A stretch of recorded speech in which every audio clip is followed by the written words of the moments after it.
Start hair, automatic, feel plot, map, ఇవి 4 point. ఇది జరపాలి ఫోన్ ఇక్కడ ఇట్లా పైకి జరుపుకోండి. 1 2, ఇప్పుడు ఎక్కువ పెడతాను చూడండి. 3 4 5 6.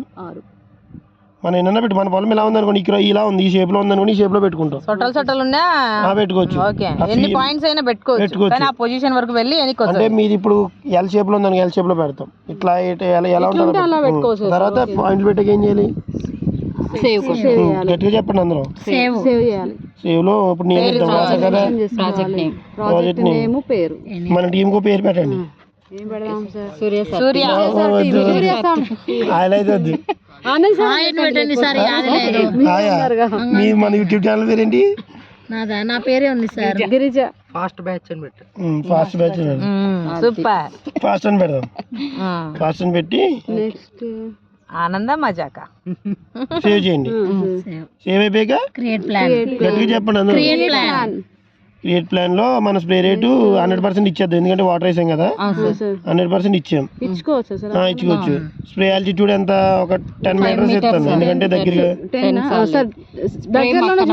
మీకు 5 ఉంటే కనిపిస్తుంది. 15 పెడతాను. స్పీడ్ 5 ఎగ్జాక్ట్ 5 పెట్టాలి వాటర్ చేస్తున్నప్పుడు. బౌండరీ కొంచెం పెద్ద, మన డ్రోన్ ఎక్కడ ఉంది, బౌండరీ అక్కడ ఉంది. ఏం చేస్తాను? డ్రోన్ ఉండాలా? డ్రోన్ లోపలే ఉండాలి బౌండరీ. డ్రోన్ లోపల బౌండరీ ఉండాలి. డ్రోన్ దాటి బౌండరీ ఉండాలి. అయిపోయింది కదండి. తర్వాత ఇవి 4 ఉన్నాయి కదా, 4 ఇవి. తర్వాత స్పేసింగ్ లో మనకి ఇవి చిన్న చిన్న లైన్లు ఉన్నాయి కదా, కొంచెం అంటే ఎక్కువ స్పీడ్. నాకు ఈ పొలంలో ఇన్ని సరిపోతాయి అనుకున్నప్పుడు ఇన్ని చేస్తున్నాను. ఓకే, ఇన్ని సరిపోతాయి. తర్వాత మళ్ళీ అదే రూట్ అడ్జస్ట్ లో స్టార్టింగ్ ఎక్కడ ఉంది, అక్కడ ఎక్కడ ఉంది కాబట్టి నాకు ఇక్కడ దగ్గరికి కావాలి. ఓకే, దగ్గరికి వస్తుంది. తర్వాత గట్టిగా చెప్పండి. సేవ్ లో ఆల్రెడీ ఫాస్ట్ అని ఇచ్చాం కాబట్టి ఇక్కడ ఫాస్ట్ బ్యాచ్ అని ఇస్తాం. 2 సేవ్లు చేస్తున్నాం కదా మనం.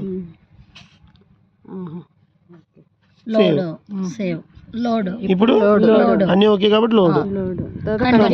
తర్వాత ఇంకా 100%. ఈ బ్యాటరీకి నేను చెప్పాను కాబట్టి నెక్స్ట్ బ్యాటరీకి ఎవరికాలకి ఇచ్చేస్తాను. ఎవరికాలు వాటర్ పోసి కొన్ని వాటర్ 2-3 లీటర్స్ చేయండి. ఓకేనా? చేస్తారా? చేస్తాం. అక్కడికి వెళ్తాను నేను. ఇక్కడ చిన్న మిస్ అయినా మళ్ళీ సైకిల్ అయిపోయిన తర్వాత ఒకసారి అందరు గట్టి చెప్పండి. మోటార్ ఆన్ చేసుకోవాలి. ఆటోమేటిక్ మోటార్ అవసరం లేదు. చూడండి ఇప్పుడు అదే ఆన్ అవుతుంది. అక్కడికి వెళ్ళిపోయి స్టార్ట్ అవుతుంది. మోటార్ ఆన్ చేయవసరం లేదు. నాప్ అవసరం లేదు. ఆటోనమస్ లో అవసరం లేదు. ఆటోనమస్ లో ఇది యూజ్ చేయాలి. మాన్యువల్ లో ఇది మోటార్ ఆన్ చేసుకోవాలి కదా. మాన్యువల్ లో అయితే